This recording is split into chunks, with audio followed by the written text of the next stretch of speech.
You have found what lights you up. I'm your host, Sunny the Life Coach, and I'm here because I see you searching for something or someone out there to help you feel better. Something to take away the pain that you're feeling, the inadequacies. I know all of the things that happen in life can leave you feeling empty. Your search is over. This podcast is all about finding your own freedom and power to love yourself enough to shine in the ways you were always meant to, the ways in which you are already fully capable of. If you're ready for some real talk, some serious truth bombs, and a few F-bombs, you are in the right place. Let's do this. Let's get lit.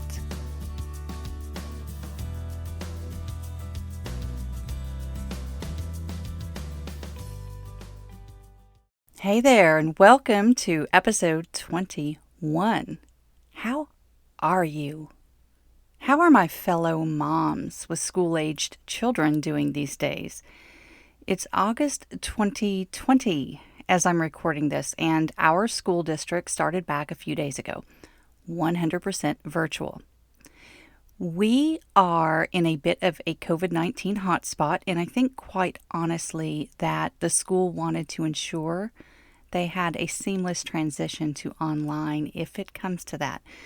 Because we do have the choice of going in person or online, and we can make that choice by semester. The school announced this, that we had the choice. I may have already mentioned it here, but the school district announced that we could choose our option up until a certain date. Then, before the deadline to choose, they said, you know what? Everyone is going to do the first 3 weeks online. Then those who selected in-person instruction can come to campus on week 4. Okay, cool, whatevs. Those are my thoughts on the matter anyway, but a lot of other parents lost their shit over the first 3 weeks being virtual for all. And I get it. I do.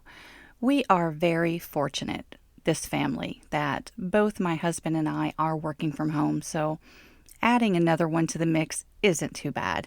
And he's at the right age, 11, to be able to direct himself. So yes, so much gratitude and acknowledgement that isn't the same scenario for many other families. He's really doing good with it so far too, I've got to say. As much as he was looking forward to visiting his new campus as a 6th grader, he's taking it all well. He's been working from a corner nook that I used to use for my office, but the other day I heard him scurry upstairs and close his bedroom door. I thought maybe he did it for just this one class, but we really didn't see him again until lunchtime. And we're like, hey, bud, why are you up there? And he says, because you were both too loud. And I kind of had a chuckle about that because both my husband and I were on calls around 9 o'clock. So yeah, even though we were both wearing headsets and the boy was too, we were both talking from different areas of the main floor while he's trying to listen to his teachers.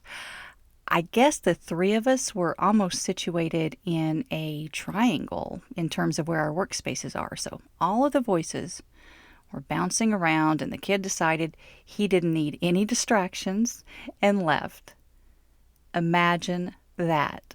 We were making too much noise for him to concentrate on his work. If you could only see the smirk on my face right about now. We all went out for a walk that evening, and he was on his rollerblades. He took his hockey stick with him to move branches and debris out of his path because we had some major storms the night before. We did keep our power on too, another thing I'm so grateful for. But it's hard to rollerblade over sticks, and he almost wiped out more than once. And I said to him, you know, you should really at least wear knee pads.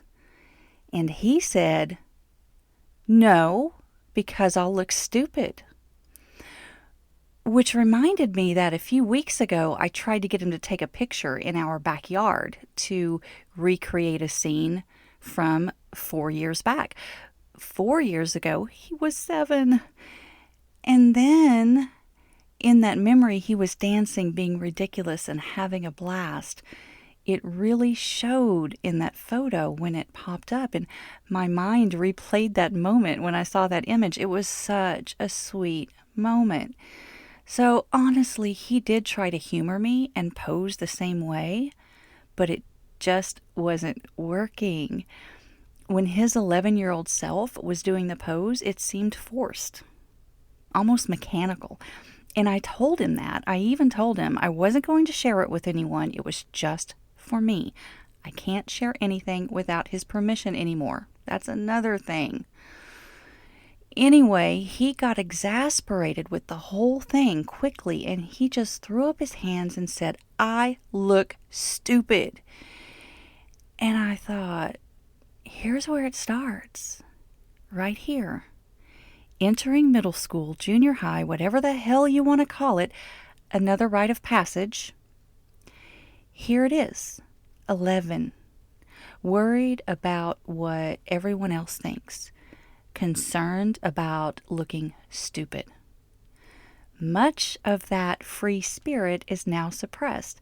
I can still catch glimpses of it now and then, but this is where we are.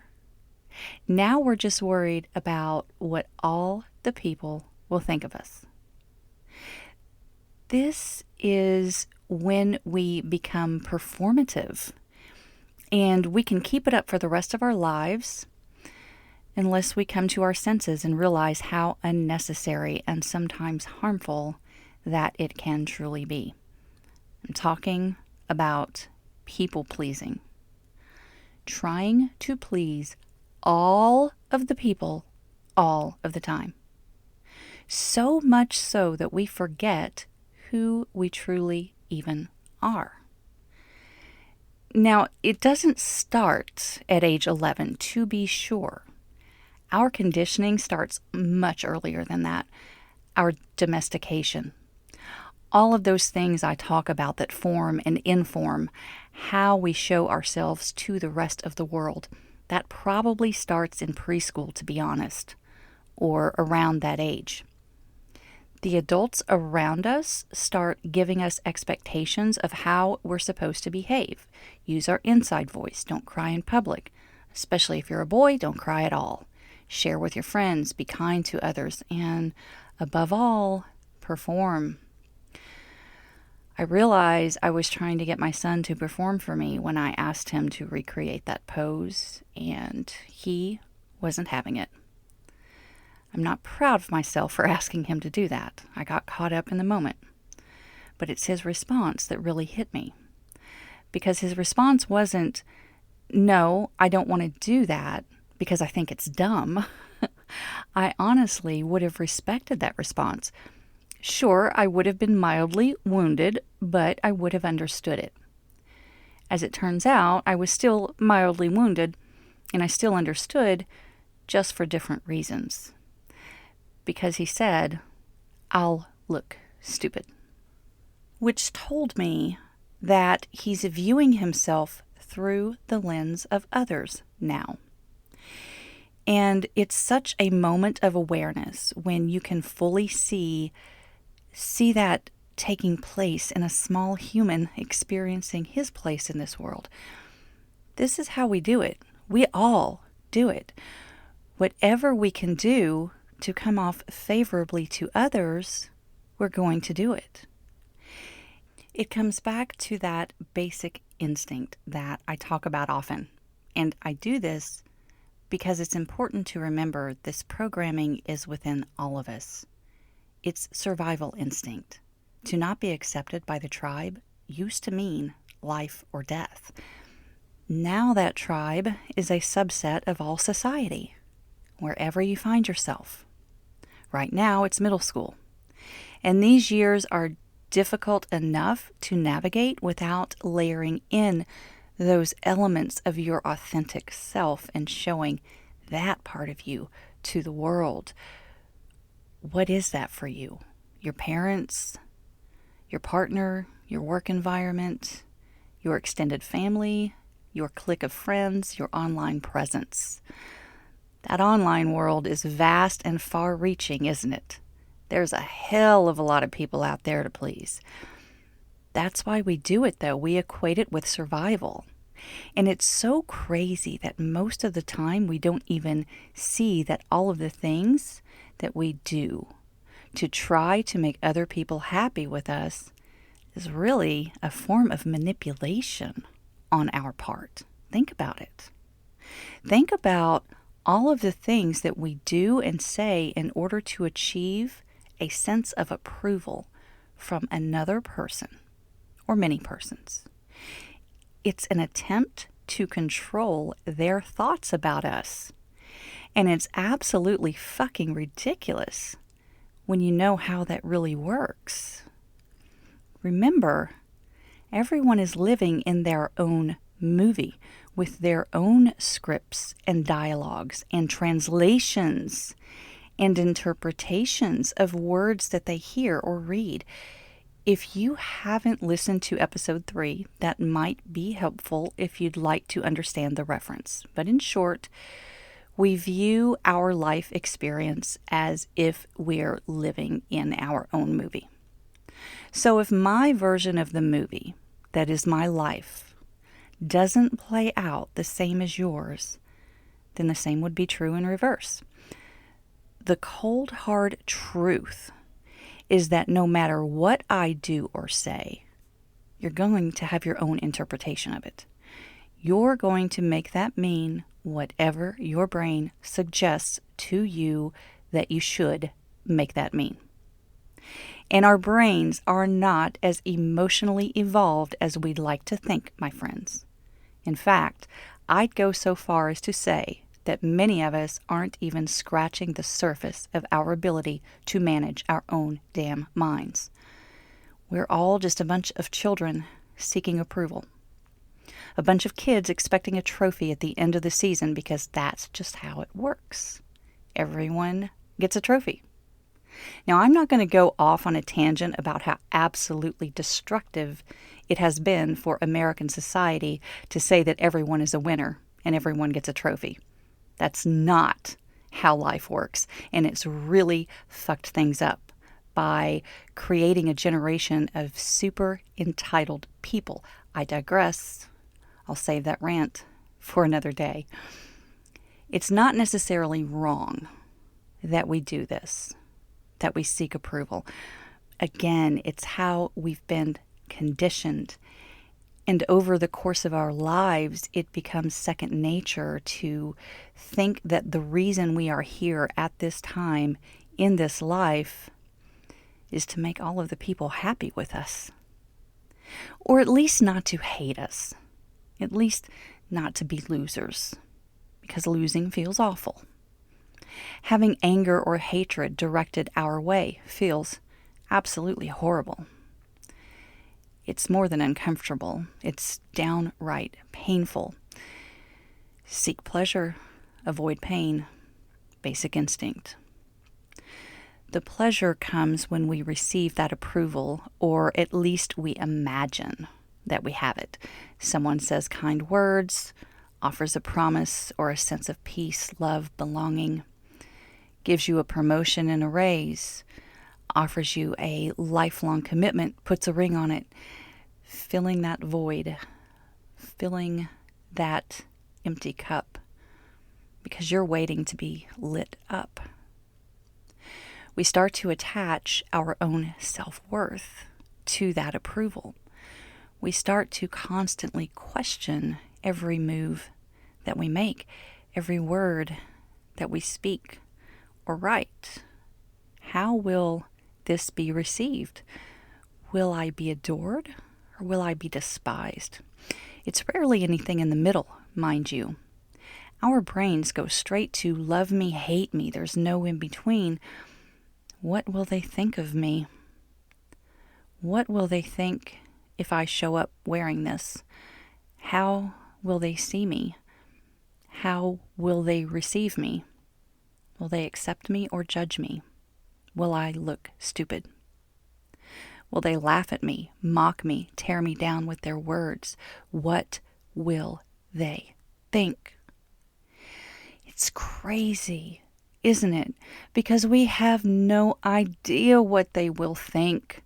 And we certainly have no control over what they might think, or what opinions they may form, or what judgments they could make. It's almost as if we have these assumptions that we could see into the minds of the people around us, as if we are able to interpret facial expressions with accuracy, to read between the lines of the words that are spoken or written and discern what they really mean. It's absolute insanity. None of that is within our control. But that doesn't stop us from trying like hell anyway. Yes, it is part of our human nature, included in our basic instinct programming to care what other people think and to equate it with our very survival. And in so doing, we go to the worst case scenario in our imagination. Will I be banished from my family? Will they cut me off forever? Will I lose this friendship that I value so much? Would this be a career-damaging move? Thoughts like these are constantly running through our brains in our subconscious. They end up driving our behaviors, leaving us to wonder why we feel so shitty about ourselves, both before and after the moment that we're trying to make an impression, however small that may be. The things we do for others at the expense of our own needs or desires can be endless. It can be something as simple as the way that we style our hair, to a major life decision, such as attending medical school because that's what our parents want us to do. That's what is expected. That's what is noble. That's what is socially acceptable. That's how we survive.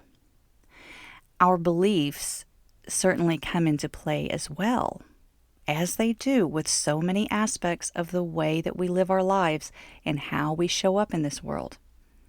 If you have the belief that children should always please their parents, and that's how you earn their praise and their love, then you're probably going to go to med school, even if your heart is not really in it.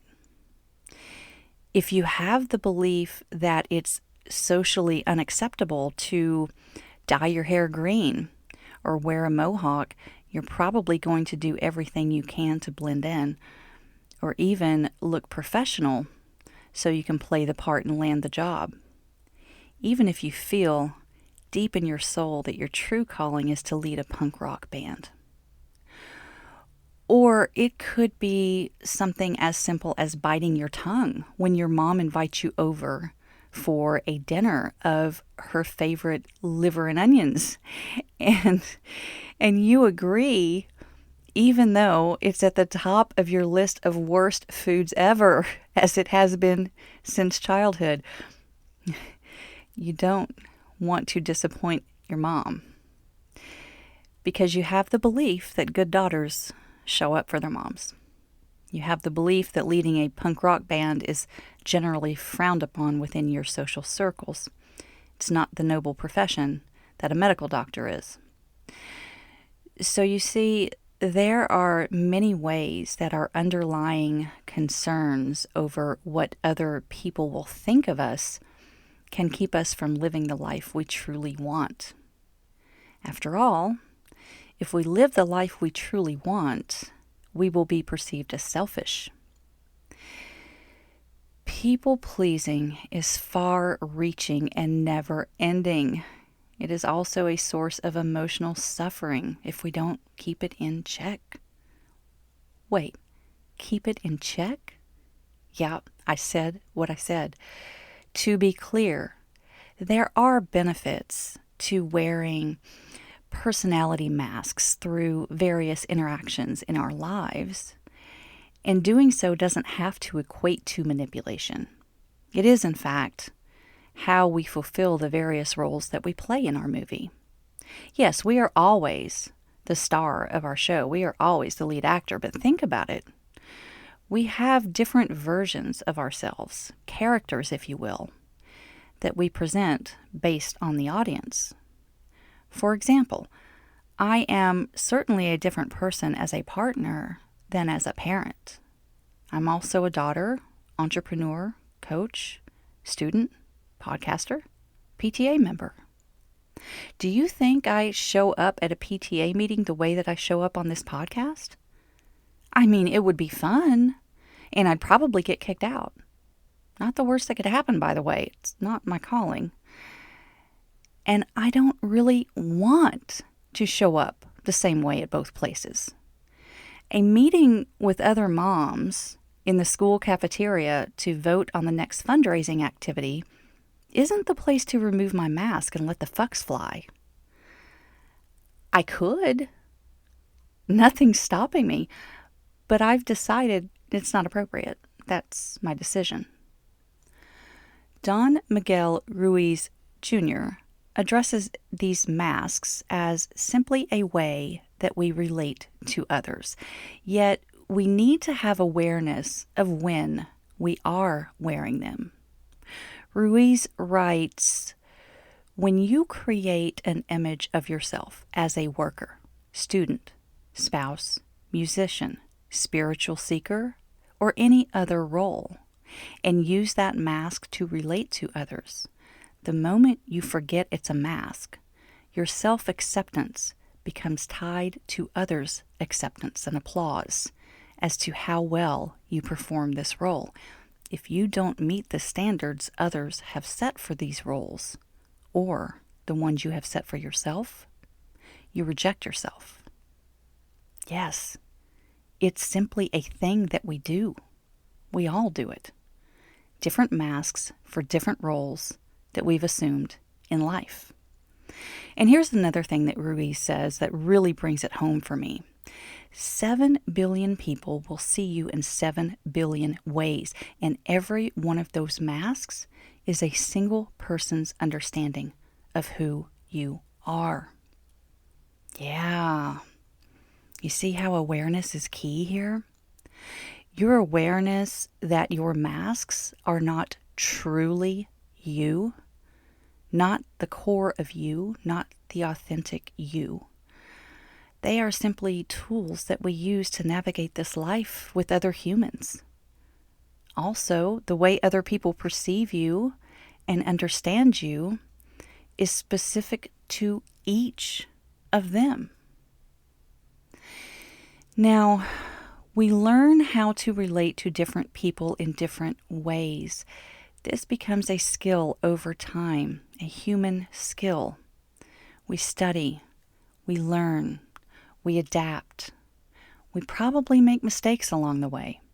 We certainly will be hurt along the way. But that's how we learn. That's how we adjust. That's how we adapt. And knowing that each human being that we meet along the way will have his or her own experiences and interpretations and beliefs that will drive their response, well, it must be exhausting to try to please them all. It is. It is precisely that. Exhausting. It's fine to wear a mask for a role and adopt a persona that you need to have in order to survive in this scene or that one, depending on the other characters involved. But when you do so without full awareness, and as Ruiz explains, you attach your self-acceptance to the applause of others, and you are setting yourself up for suffering every time. Listen, no matter what you do in this life, no matter how much you plan, prepare, envision, or assume, people in your life will form their own opinions of you. They will judge you. They will mock you. They will berate you. Expect it. Acknowledge it as part of the perfectly imperfect human experience. People in your life will also be drawn to you. support you, adore you, defend you, and love you fiercely. That is also part of the perfectly imperfect human experience. Your work is to embrace it for all that it is, the ugly, messy parts of it, as much as the gloriously beautiful parts of it, and everything boring and mundane in between. This is truly living in freedom. When you have this awareness, it doesn't hold you back from showing up as exactly the person that you are and that you long to become. Whatever anyone else thinks about it is on them. That's part of their movie. Don't make it about yours. It's time for a Rumi quote. I want to sing like the birds sing, not worrying about who hears or what they think. Yes. I know that my son has to navigate his own path in this life. I know he has to figure these things out himself just as I did. I know that right now he thinks that if one of his peers thinks he does something stupid, that he is stupid. It's not true, of course. I'll do all that I can to show him that, just as I would do the same for you. People-pleasing is one of my favorite topics because I consider myself very well versed in the matter. I can assure you that I have a vast amount of experience in this area, and if I hadn't done the hard work and dug deep, this podcast that you're currently listening to would not exist. So expect to hear more on this topic in the future. In the meantime, hear me on this. What I want you to take away from this episode is this. Acknowledge that we do show different parts of ourselves depending on the audience. However, the entirety of who you are is not reflected by the masks that you wear, nor is it reflected by what other people think of you. Embrace that awareness and get to the work of truly appreciating you for you, not for what other people think of you. As always, I am honored that you are here, picking up what I'm throwing down and hopefully enjoying your life as much as I am. If you'd like to talk more about this or any other topic, I'm here for you. Just head over to my website, sunnythelifecoach.com, and click Let's Do This. That click will get you a link to my schedule and we'll start making the magic happen, my friends. Face to face, light up, shine on.